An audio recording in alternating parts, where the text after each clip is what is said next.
de quase um salário mínimo, não é isso mesmo? Que custa quase aqueles grandão e tal. Esse sujeito que vive em condições extremamente precárias, num trabalho extremamente degradante e precário, ele é a figura que até ontem estava associado à mobilidade social no Brasil. Até ontem. Qual que é o problema? O filho dele ficou doente. E agora ele está alenhado, como se diz aqui na Bahia, né? Porque qualquer pessoa que ficar doente nesse país corre riscos seríssimos. E não estou falando isso porque o cara foi procurar o SUS, não. Porque se ele procurar o plano de saúde, ele também corre os mesmos riscos. De não ser atendido, de ser atendido muito mal, de ser atendido mal e corre risco de morrer. Como morreram nesses últimos dias, nas últimas semanas, dezenas de jovens de dengue, jovens e outras pessoas, enfim, de dengue em Campinas, segunda maior cidade de São Paulo, cidade que tem grandes universidades, grande atendimento de saúde, etc. E é justamente nessa cidade em que nós tivemos a última e mais nova epidemia de dengue no Brasil, que matou e dizimou uma boa parte das pessoas que foram cometidas pela doença.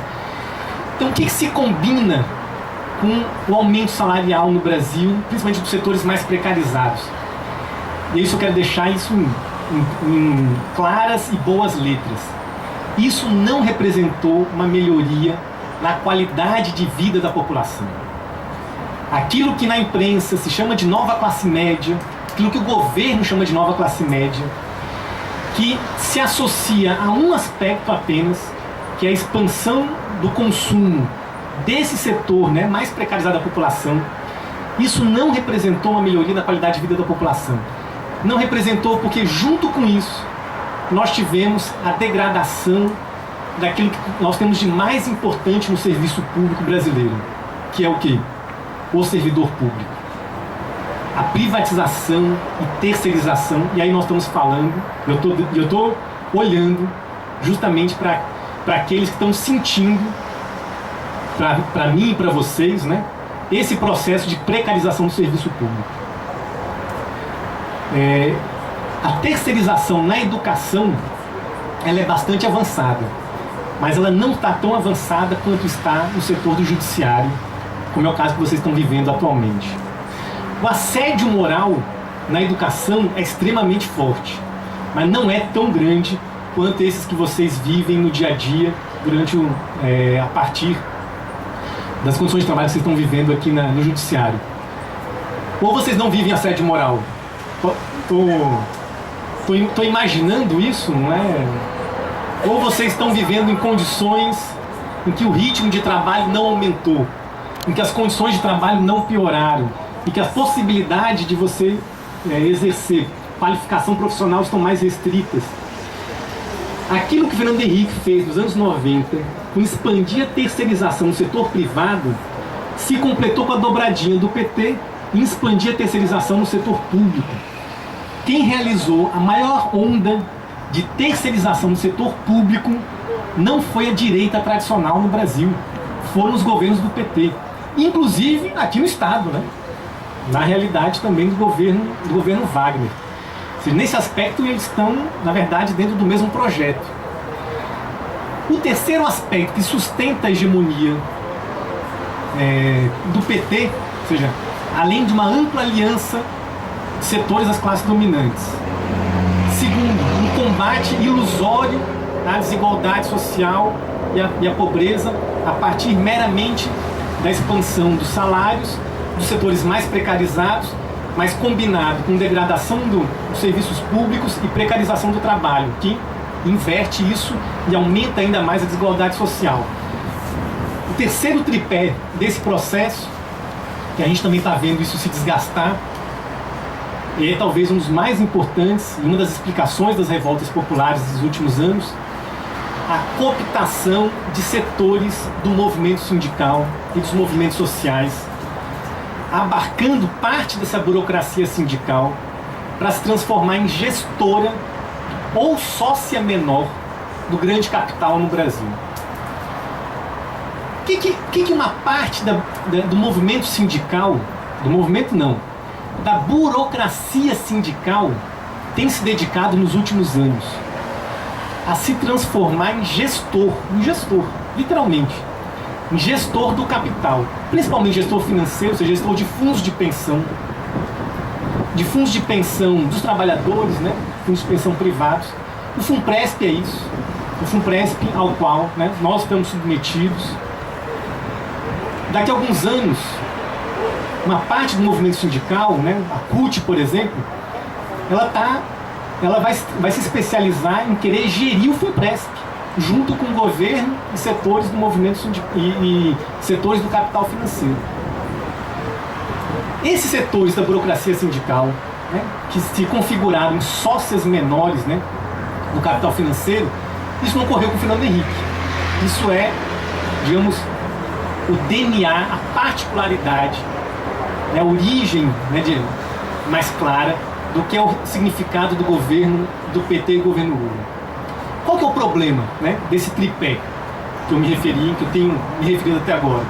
E todos esses três aspectos a gente discute no livro. Qual que é o problema disso? É que isso claramente se esgotou e a gente está vivendo um processo de esgarçamento dessa hegemonia, cujo fenômeno mais claro são as grandes manifestações que nós estamos vivendo, mas não só isso, né? É também o desespero que esse governo está tendo em conseguir realizar as coisas mais básicas, né?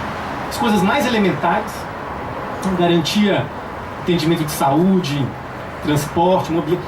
É quase impossível morar em Salvador, né? Não é por causa da greve de rodoviários que é difícil morar em Salvador.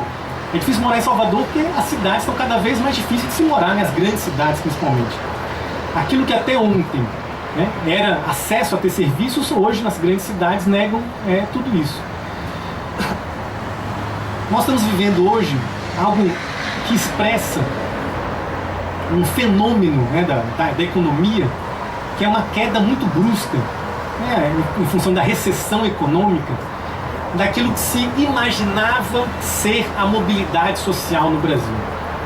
Na medida em que a mobilidade social no Brasil, essa mobilidade de tipo petista, ancorada unicamente sobre salário, essa mobilidade social, aquilo que se conquistou com muita luta e muita greve durante 10 anos, está sendo perdido, ou corre o risco de se perder em aproximadamente 2, 3 anos, porque o Brasil parou de crescer aos ritmos que crescia nos anos atrás. No governo Lula e no governo Dilma, isso é um dado assustador, um dado político assustador. Não se criou um direito novo sequer. Nenhum, absolutamente nenhum. Não se criou um novo benefício previdenciário, um novo direito trabalhista e um novo direito social. A única coisa que teve um pouco mais significativa foi a aplicação dos direitos trabalhistas para domésticas e domésticos, né, trabalhadores domésticos, que na verdade é um direito que já existe, que foi expandido para um setor que é a última fronteira da senzala no Brasil, né? Mas efetivamente os direitos sociais no Brasil, nenhum novo direito social foi criado durante o governo Lula e o governo Dilma. Toda a ideia de que o Brasil combateu a desigualdade social esteve calcada unicamente na expansão relativamente pequena do salário, que em qualquer conjuntura recessiva isso se perde imediatamente. E é isso que nós estamos vivendo hoje. É isso que nós estamos vivendo desde 2010, para sermos mais precisos. Quem iniciou essa experiência foi o serviço público. Aqueles que mais vivenciaram o processo de pauperização dos seus salários, arrocho dos seus salários, foi justamente o serviço público. Isso se concretizou ainda mais, se acelerou ainda mais a partir de 2010. E o outro lado foi um tiro no pé, né? Até ontem, esses sindicatos, tipo dos rodoviários, né, em que os caras tentam ficar dando golpe na categoria o tempo inteiro, Até ontem, esse tipo de sindicato, extremamente cupulista, burocratizado e atrelado aos patrões, até ontem ele funcionava como uma forma de conter as greves. Desde 2013 até agora, o que nós estamos vivendo são rebeliões de base nessas categorias contra esses sindicatos. Depois aqui, né, o pessoal, a greve terminou, né, a greve dos rodoviários terminou, né, como nós estamos sabendo, mas quem teve oportunidade, depois conversem com o pessoal da CSP com Lutas, que acompanhou de perto a greve dos rodoviários, se os trabalhadores, se os diretores do sindicato dos rodoviários não tivessem acompanhados por seguranças armados e por policiais militares, eu vou falar, não é um exagero, eles teriam sido linchados pela categoria. Eles teriam sido linchados a ponto de se tornar incontrolável a maneira como que a turma ia dar porrada nos caras. Existe uma revolta generalizada naquelas categorias que passaram por uma experiência de um sindicalismo burocratizado. Essa revolta, é importante que se diga, é a mesma que também vocês vivenciaram alguns anos atrás, só que com uma forma diferente e um ritmo diferenciado, porque o Brasil inteiro também está passando por isso. O que é a expressão dessa chapa que está dirigindo o sindicato atualmente? Que ganhou com quanto nas últimas eleições? Lembra não? Lembra aí, Fred? Qual foi o nível, qual foi a vitória que vocês tiveram nas últimas eleições? 72% aproximadamente. Então é um tiro no pé, né, que a categoria deu na gestão anterior que havia nesse sindicato.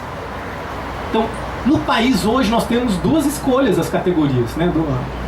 Ou se tem greve com os sindicatos, ou se tem greve contra os sindicatos, mas greve está ocorrendo independente do papel que essas diretorias burocratizadas estão vivenciando. Isso é o que explica a formação da CSP com Lutas, de outras organizações do movimento sindical, que tiveram experiência com a CUT, tiveram experiência com a CTB, tiveram experiência com vários setores cujo papel era impedir as greves e mobilizações. Isso que explica a luta FENAJUF, a sua disputa, né, em nível nacional também. Felizmente, nós estamos vivendo aquilo que a gente pode chamar de uma reorganização do movimento sindical no Brasil. E esse é o ponto, que é o calcanhar de Aquiles dos governos do PT, e é o ponto mais importante para nós, que fazemos parte, né, trabalhadores do serviço público, trabalhadores em geral.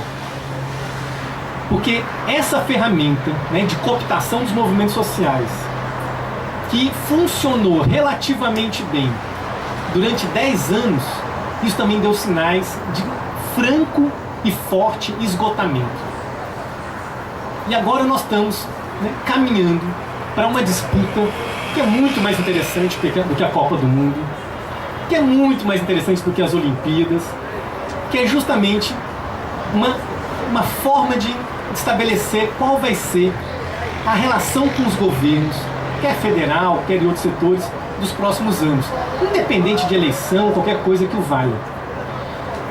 A forma de dominação das classes dominantes no Brasil se esgotou claramente, e as classes dominantes vão precisar reorganizar essas estratégias de dominação. Cabe a nós, ao conjunto dos trabalhadores da juventude, dar uma alternativa para isso. Uma alternativa que possa reunir tanto os setores, né, da iniciativa privada quanto da iniciativa pública, tanto os setores mais precarizados quanto os setores supostamente, né, mais protegidos socialmente, os setores formalizados e informalizados. Se existe alguma coisa, a única, né, talvez a única coisa de boa que a Copa do Mundo nos trouxe nesse período, é que a Copa do Mundo unificou as lutas sociais no Brasil e colocou em evidência que todos nós estamos na mesma situação, né? Servidores públicos, trabalhadores sem teto, índios, todos estamos na mesma situação. Essa é a grande luta decisiva que nós vamos jogar nos próximos dias. Nos próximos dias, nas próximas semanas e nos próximos meses. É uma luta em que, felizmente, né, como eu falei, mais emocionante do que a Copa do Mundo, muito mais emocionante, principalmente porque nessa disputa nós não somos torcedores, nós somos protagonistas. Uma parte da população já está em campo, né? Eu estou em campo, vocês estão em campo, o Serviço Público Federal, uma parte dele já está em campo. Estamos com um time em formação, estamos escalando uma parte aí da turma, né? Não precisamos de Neymar, de Pelé falando besteira, não precisamos de Ronaldo, não precisamos nada disso. Não precisamos desse setor, não tem nada a ver com a população brasileira, não precisamos de nenhum dessas figuras, desses figurões, né? E é isso que teme, esse o maior temor do governo Dilma e dos governos estaduais. A capacidade e rebeldia da população brasileira.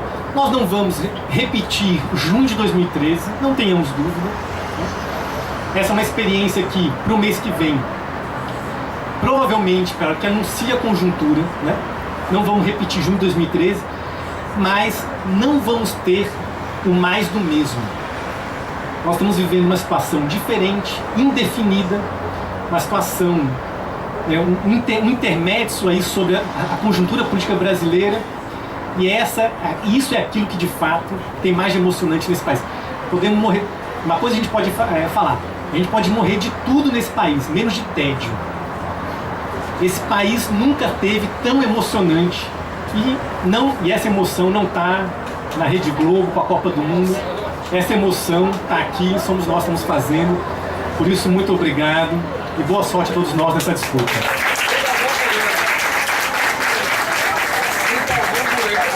Sem Galvão Bueno. Vocês querem mudar o Brasil com emoção ou sem emoção?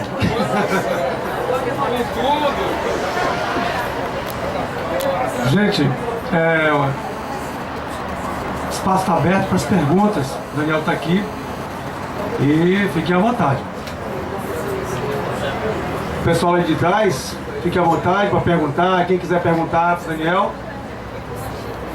Foi não? Peraí, alguém leva o microfone para a Lívia. Mas eu acho melhor. Lívia, você não pode. Vamos ordenar para que fique fez. Ó. Silas. Não é melhor as pessoas se lotarem para cá, não todo mundo vê. Eu estou sensibilizada mesmo. Porque aqui eu sou antiga, né? Então, desde 1964, que acompanhava os líderes estudantis, no tempo em que as faculdades tinham líderes, que muitos foram ceifados, torturados nessa ocasião. Eu nunca vi. Até então, graças a Deus, foi bom, porque a gente vai envelhecendo e precisa acreditar que esse país pode haver resgate. Eu nunca vi um depoimento tão centrado, tão verdadeiro como esse agora. Realmente eu estou sensibilizada, porque esse retrato do Brasil hoje é o que você colocou aqui. Vou chamar você porque eu sou mais velha que você. O que foi colocado é o retrato do Brasil hoje, entendeu? Eu não tenho partido político, eu queria ver um país melhor, eu já passei 64, coloquei até ontem aos colegas, e fico feliz de ver esse resgate, porque é muito que eu não vejo uma colocação dessa. Meus parabéns, faço questão de comprar seu livro e também não só disso, de acompanhar a sua carreira política, porque você tem muito a fazer nesse país.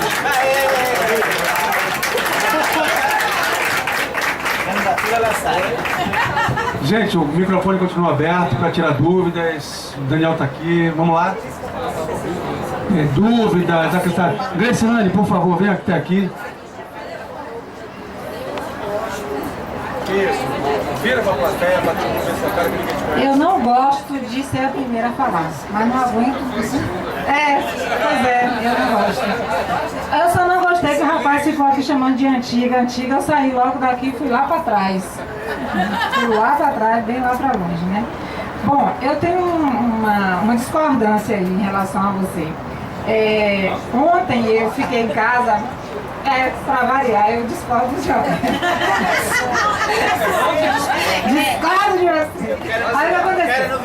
Ontem eu fiquei em casa fazendo o trabalho de convidar vocês para vir para isso. Vocês devem estar de saco cheio de mim, ter mandado um monte de mensagem pelo Facebook, convidando vocês para vir, porque no site do sindicato não está falando sobre o assunto. Então foi por isso que eu não estava aqui ontem. Estava lá no Facebook, vocês podem ver. Todo mundo recebeu, gente? Você viu, né? Tá ali. Então aí esse trabalho a gente tenta fazer.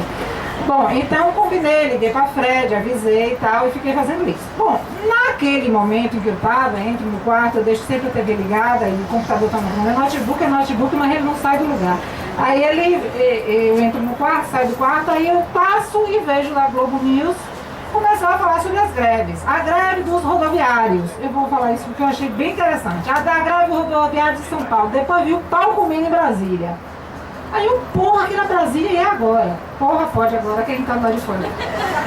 Porra, é um negócio em Brasília é agora. Aí voltei, olhei, e cavalo, e bomba de gás lacrimogêneo, e o samba comendo lá em Brasília. Aí daqui a pouco a repórter, né, da Globo News, aquela Neilane, sei lá. E aí ela falando, a greve de 6 dias dos rodoviários no Maranhão. E aí ela deu assim uma notícia de umas 6 greves e ela não chamou ninguém de vândalo. Não, você pode ver ultimamente, mas é estratégia, gente. A notícia que sai aqui, sai pra fora. Se ele falar nesse momento que o pau tá quebrando e que nós somos vândalos e bagunceiros, o pessoal não vem pra cá. Então nós estamos só protestando, ninguém mais é vândalo. Quem quiser se juntar a nós, fique à vontade. Continua tendo bala de borracha, sabe? As outras coisas continuam tudo igual, mas isso acabou. Então, falando... Já vai marcar meu ponto? Começou. Bom, logo depois, aí eu vi, essa é a questão que eu sou contrária a você. Eu acho que agora nós não somos, muito recentemente, nós não somos mais vândalos e até a Copa. Depois da Copa o pau vai quebrar de novo. Bom, logo depois, isso eu entrando e saindo do quarto, aí vejo a moça fazer um sorriso verde e amarelo. Você já viu um sorriso verde e amarelo? Você tá falando de uma greve, o pau tá comendo, aí a mulher deu um sorriso. Bom, agora vamos falar sobre nossos representantes, a seleção brasileira. Vamos pra Granja Comari. Aí eu fiquei olhando aí os jogadores naquele conforto maravilhoso, eu morta de inveja, lá com o meu notebook que não sai do lugar, e os caras lá tal, na esteira, e eu olhando as pernocas e tal, e aí jogador, fulano de tal, os nossos representantes. Representantes de quem, cara pálida? Pelo amor de Deus, gente. Aí eu achei uma coisa, um barato, eu até fiz um textinho, botei no Facebook, mas não tinha como acessar o Facebook aqui, senão eu tinha colocado no Facebook. Então é isso, eu acho também outra coisa que eu gostaria que você colocasse, se for possível, assistindo um programa um dia desse, tinha alguns cientistas políticos da USP, inclusive, eu não me lembro o nome deles, mas um discurso bem afinado. E eles falavam que existe uma crise mundial, não apenas no Brasil, uma crise de valores, uma crise que não se consegue explicar ainda, mas que esse modelo não está funcionando. Não é apenas no Brasil, existem outros países que esse nosso modelo de democracia. Então, outra coisa que eu percebo claramente é que hoje não adianta ninguém passar cheque em branco para sindicato, para ninguém. Ou você vai para a rua ou não acontece. Não adianta fazer mobilização com 500 pessoas porque eles não estão nem aí. Então, ficar em casa e dizer, poxa, eu vou lá, me filio ao sindicato e o sindicato vai resolver o meu problema. Não vai. Então eu queria aproveitar para dar esse recado a vocês e vou dizer que não vou pegar mais nesse microfone hoje. A plateia agradece, percebeu o Rubens. Porque o palestrante está aqui para falar. Gente, mais alguém, gente, alguma dúvida? o microfone está aberto, o Daniel vai responder as questões por bloco. Veio até aqui e contribua para o debate. E aí, mais alguém? Tá vendo? O Gracilane calou a boca de todo mundo. Não, o Fred vai falar. O queridinho da plateia, né, Regina? Foi a Regina que falou do Fred. Boa tarde, pessoal. Eu não vou usar nem 3 minutos. Primeiro, mais uma vez, assim, eu queria dizer que eu estou muito feliz com a presença do Daniel aqui. Daniel é uma pessoa que a gente já conhece há algum tempo, ele já esteve aqui em outras oportunidades, ele já teve na outra greve, e a gente sabe que ele sempre tem uma contribuição muito legal para dar. Registrar também que o livro não é só de Daniel, né? Tem mais 2 autores. E dos 3 autores da nossa greve, nós já tivemos 2 presentes aqui, o Daniel e a Érica, que veio fazer uma discussão sobre a questão do... É Nazareno? Eu sei foi o que eu disse. Que fez uma discussão também muito positiva sobre a questão do machismo. Bom, o que é que eu queria? Eu sei que Daniel é meu colega lá do IFBA, e um dos dados que é sempre apresentado em relação ao sucesso, né, do governo, porque o governo, em contraposição, também se contrapor com o PSDB, eu acho uma grande sacanagem, né? Eu, pelo menos, assim, posso se contrapor com lixo, qualquer coisa é melhor. Mas vamos lá.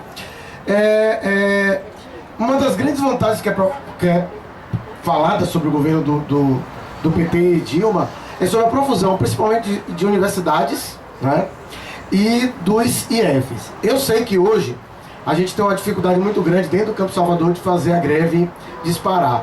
Contudo, no interior do estado, a gente sabe qual é a realidade, que a greve é forte, inclusive muito pelas questões locais, né, de falta de estrutura, de falta de segurança no campus, de problema de professores, etc, etc. E eu queria que ele fizesse uma análise sobre essa questão de como se deu o desenvolvimento tanto dessa profusão de IFs, de UFs, se isso foi positivo, foi negativo, em que medida, sobre as medidas das bolsas, né, dos sistemas de incentivo, que na minha avaliação nada mais é do que uma forma de privatização, assim como mais médicos. E eu queria que ele fizesse um comentário sobre isso. Eu acho que o mais médicos cabe falar um pouco, mas principalmente nessa questão da educação, porque é um dado que é sempre apresentado e que ainda conquista alguns corações e algumas mentes, né, de que, do ponto de vista pelo menos da educação, a intervenção do PT foi positiva no Brasil. Venha, Janice. Não, Janice, faça favor. Venha com sua contribuição aqui. Venha pra cá, pra todo mundo ver sua cara. Isso. Eu gostaria também que ele fizesse uma reflexão a respeito do próprio judiciário, né? Por que as pessoas não estão dando mais importância às autoridades, né? A gente vê aí, tem que botar 70% na rua dos ônibus, o pessoal não está nem aí, não coloca ninguém. Os lixamentos que estão acontecendo, e a gente sabe que isso aí tem um atrelamento com o social. Então eu gostaria que ele entrasse um pouco nessa abordagem, que eu acho interessante também. Obrigada. Obrigado, Janice. Henrique? Carla também, é? Você escreveu? Venha, Carla. Carla, peraí, Henrique, você espera um pouquinho só. É porque Carla Carla, quando pega o microfone, é importante. Não que você não seja, mas que Carla é... Na verdade, eu estou aqui com a procuração da nossa colega Rose. Porque ela ficou envergonhada de vir, mas ela queria... A gente chegou à conclusão, as 3 tinham a mesma dúvida. Quer? Leva o microfone até lá. Aí as palmas da colega. Não, gente, sabe o quê? Boa tarde, que ainda não vi. Na verdade, assim, eu já há um tempo já fico pensando nessas coisas e ele hoje só esclareceu tudo assim de forma sistemática. Você vem de um tempo, ele foi lá atrás, desde a época da escravidão, você teve as mudanças, né? Foi sempre mudando, né? Pra melhor, assim, digamos assim. Acabou a escravidão e tal, foi uma outra luta, e depois a gente tinha ditadura, e depois lutou, veio direta já, e depois tinha um grupo político que era opressor e tal, entrou até chegar no governo que se dizia o governo do povo, que eu imaginava que fosse ter um governo tipo do Uruguai, tipo de Mojica lá, e de repente a gente vê tudo igual. E aí, onde mora agora a nossa esperança? Poético, onde mora a esperança. Tá vendo aquela bem pertinente? Henrique, vem, Henrique.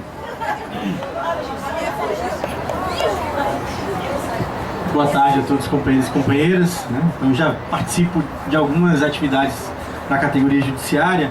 Queria trazer em nome da CSP Com Lutas mais uma vez nosso apoio restrito à greve de vocês e dizer que a CSP Com Lutas está disponível para o que for necessário.